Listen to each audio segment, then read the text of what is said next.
Welcome my friends to my Shri super garden. आज 24 दिसंबर 2023 का है और कल क्रिसमस है, तो मैं अपने व्यूअर्स को एडवांस में मेरी क्रिसमस का बधाई देता हूं। और ये खुशियों का पर्व है और आशा करता हूं कि आप खुश रहेंगे। तो आज जो टॉपिक है मेरे वीडियो का ये है सुंदर सा ये लक्ष्मी कमल और हवर्थिया के बारे में, जो कि विभिन्न सकुलेंट्स के कैटेगरी में आते हैं। तो चलिए पहले मैं अपना इन पौधों के बारे में मैं इंट्रोड्यूस करता हूं। तो ये जो पौधा है ये आप देखिए, ये एक लक्ष्मी कमल है और इसके ऊपर में आप देख सकते हैं ये पाउडरी सब्सटेंस जो वाइट रंग का जो नज़र आ रहा है ये पाउडरी सब्सटेंस है। इसको हम लोग फरीना कहते हैं। और ये फरीना जो होता है ये पाउडरी सब्सटेंस वाइट रंग का होता है और इसका जो पर्पस है फरीना का कि इन जो स्ट्रॉन्ग सनलाइट होता है इसको रिफ्लेक्ट करके अपने आप को बचाव करना, क्योंकि ये जो प्लांट है ये डेजर्ट नेचर का है, तो ये डेजर्ट के अनुकूल अडेप्ट करता है अपने आप को। तो ये रहा, ये देखिए एक और ये भी है, सकुलेंट्स में ही आता है, ये हवर्थिया है। और ये जो वैरायटी आप देखिए ये एक लक्ष्मी कमल है, कितना सुंदर अच्छा ग्रोथ है ये। और ये देखिए एक और ये लक्ष्मी कमल कितना बड़ा साइज़ में आया हुआ है और इसके एजेस लाल हैं। और ये देखिए एक और लक्ष्मी कमल है और आप देख सकते हैं कि इसके भी लीव्स में भी पाउडरी सब्सटेंस लगा हुआ है। और इसका जो ग्रोथ का जो पैटर्न है ये गुलाब के पंखुड़ी की तरह, कमल के पंखुड़ी की तरह ही उगते हैं और इसको रोसेट नेचर कहते हैं, रोज़ की तरह। तो ये एक और है। और ये देखिए एक और जो है सकुलेंट है, इस सकुलेंट का नाम मैं नहीं जानता हूँ। और चलिए मैं दूसरा दिखाता हूँ। ये देखिए ये हवर्थिया है और ये बहुत ही खूबसूरत हवर्थिया है। इसका एजेस लाल है और टेम्परेचर जब डाउन होगा जिसमें और कलरेशन डेवलप करेगा। और एक और देखिए ये लक्ष्मी कमल है और ये क्राउन के नीचे जो है इसमें विभिन्न बेबी लक्ष्मी कमल्स निकल रहे हैं। इसको हम प्रोपगेट भी कर सकते हैं, बाद में मैं दिखाऊंगा।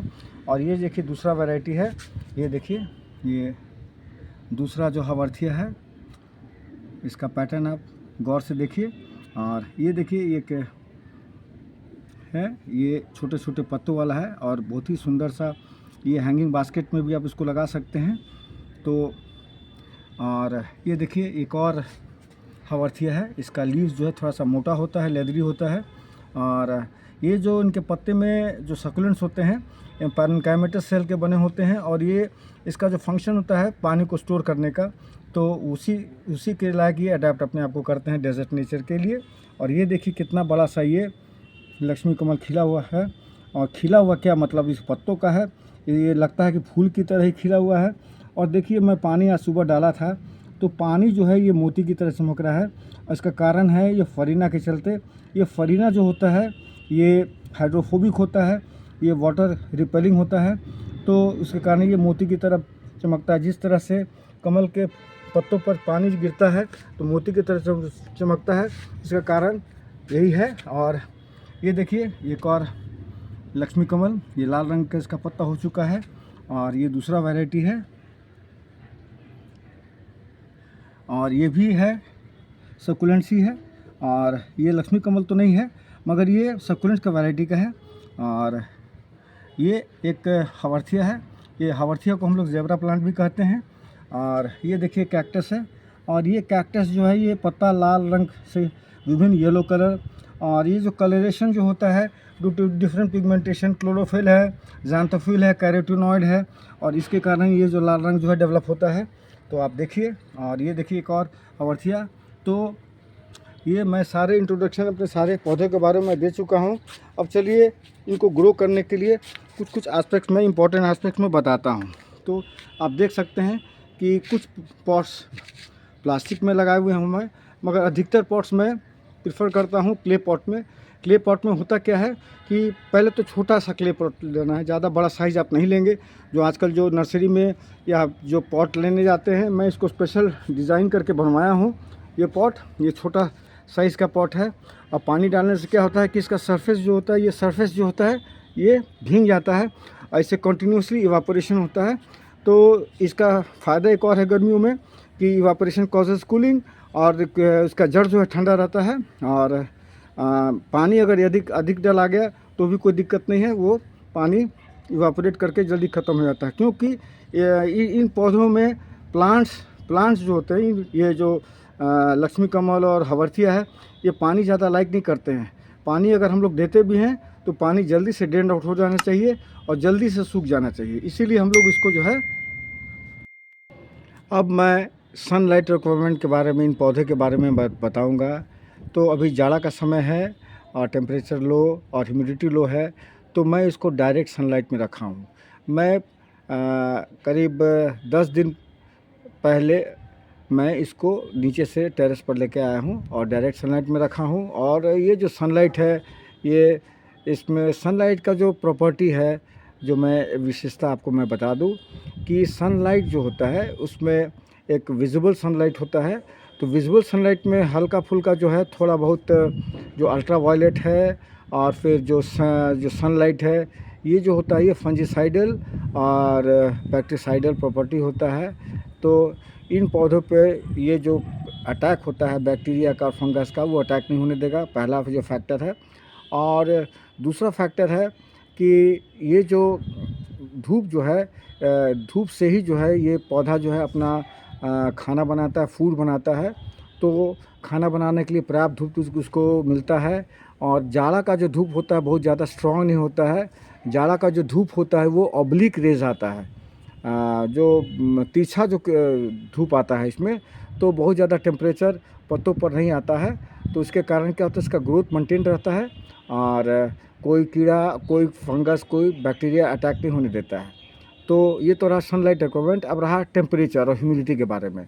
तो ये टेम्परेचर और ह्यूमिडिटी एक बहुत ही इम्पोर्टेंट एस्पेक्ट है, जो इन लक्ष्मी कमल्स और हवर्थिया सकुलेंट्स को ग्रो करने में अफेक्ट करता है। तो अब मैं बता दूं कि टेम्परेचर अभी जो पटना में, मैं बिहार में ये बना रहा हूं, और अभी जो टेम्परेचर मैंने रिकॉर्ड किया है, अभी जो मैक्सिमम टेम्परेचर है वो है 24 डिग्री सेंटीग्रेड और मिनिमम टेम्परेचर है 10 डिग्री सेंटीग्रेड।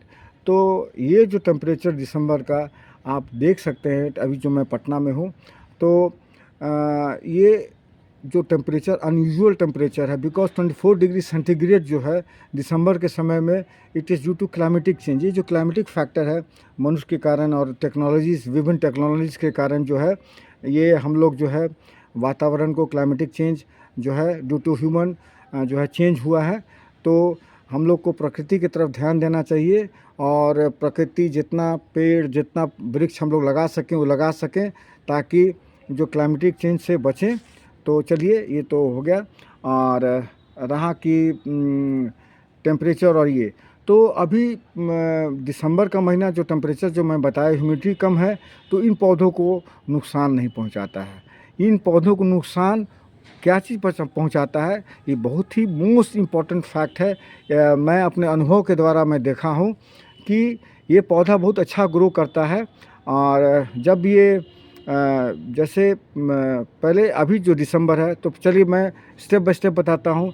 तो अब वसंत ऋतु आएगा, तो जनवरी के बाद में जैसे ही हम लोग वसंत ऋतु में प्रवेश करेंगे, तो इन पौधों में ट्रेमेंडस ग्रोथ का डेवलपमेंट होता है। और जब ग्रोइंग फेज़ जब डेवलप होता है, तो ग्रोइंग फेज़ में ही हम लोग जो है इसमें फर्टिलाइज़र डालते हैं।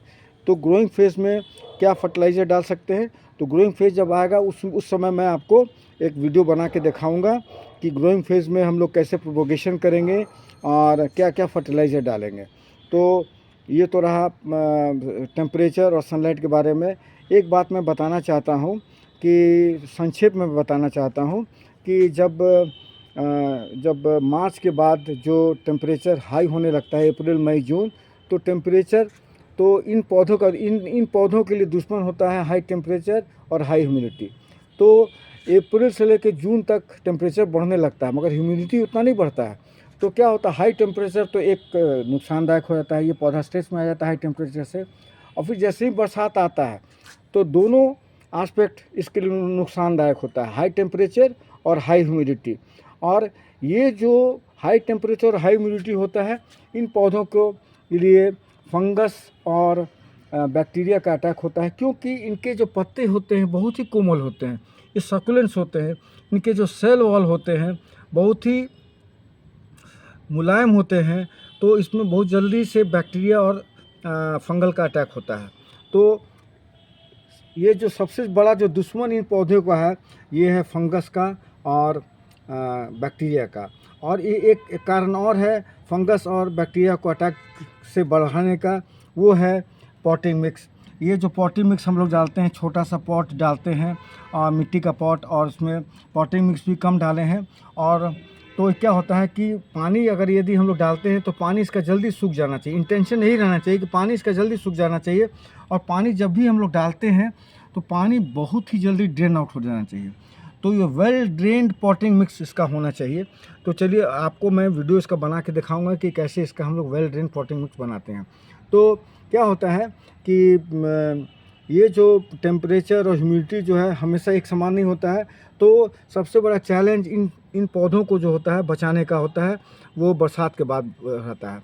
अब जनरली इन पौधों को लोग उगाते हैं, और आप लोग जो नर्सरी में जो ख़रीद के लाते हैं, नर्सरी से जो ख़रीद के लाते हैं, वो जो है जैसे मान लीजिए गर्मी में लाते हैं तो इन पौधों को उगाया जाता है वैसे जगह पर जहाँ पर जैसे मान लीजिए उत्तराखंड है, सिक्किम है, दार्जिलिंग है, वहाँ पर टेम्परेचर सामान्यतः बहुत ज़्यादा हाई नहीं होता है। तो ये पौधा जो होता है वो सालों भर वहाँ ग्रोइंग फेज़ में रहते हैं। बहुत ज़्यादा ठंडा पड़ने पर ही डोरमेंसी में आते हैं, फ्रॉस्ट जब होता है। तो ये जो पौधा उसमें वहाँ ग्रो करते हैं, वहाँ से नर्सरी लोग मंगाते हैं, और जैसे ही आप उसको लाते हैं तो पौधा बहुत ही अच्छे कंडीशन में रहता है। मगर जैसे ही पटना ऐसा शहर में लाते हैं जहाँ टेम्परेचर बहुत हाई, बरसात के समय में बहुत हाई और ह्यूमिड रहता है, टेम्परेचर हाई रहता है, तो इसमें फंगल अटैक होता है, और आप पाते हैं कि बिल्कुल 10-15 दिन में ही जो है पौधा मर जाता है। तो इस पौधे के नेचर के बारे में जब आप जानिएगा तो तब आप इसको बचा पाइएगा। तो गर्मियों के समय में, बरसात के समय में इन पौधों को कैसे बचाएं, मेरा वीडियो मैं बना के दिखाऊंगा। सो थैंक यू दोस्तों मेरे वीडियो को वॉच करने के लिए। और अगर आपको मेरा वीडियो पसंद आता हो तो प्लीज़ उसको लाइक कीजिएगा, सब्सक्राइब कीजिएगा, बेल आइकन दबाइएगा, ताकि मुझे मोटिवेशन मिलता रहे। और बेल आइकन से मैं जो भी वीडियो बनाऊंगा, ये लक्ष्मी कमल सुंदर सा पौधे में आपको मेरा नोटिफिकेशन मिलता रहे। सो थैंक यू दोस्तों मेरे वीडियो को वॉच करने के लिए। Connect to nature, connect with God. Thank you.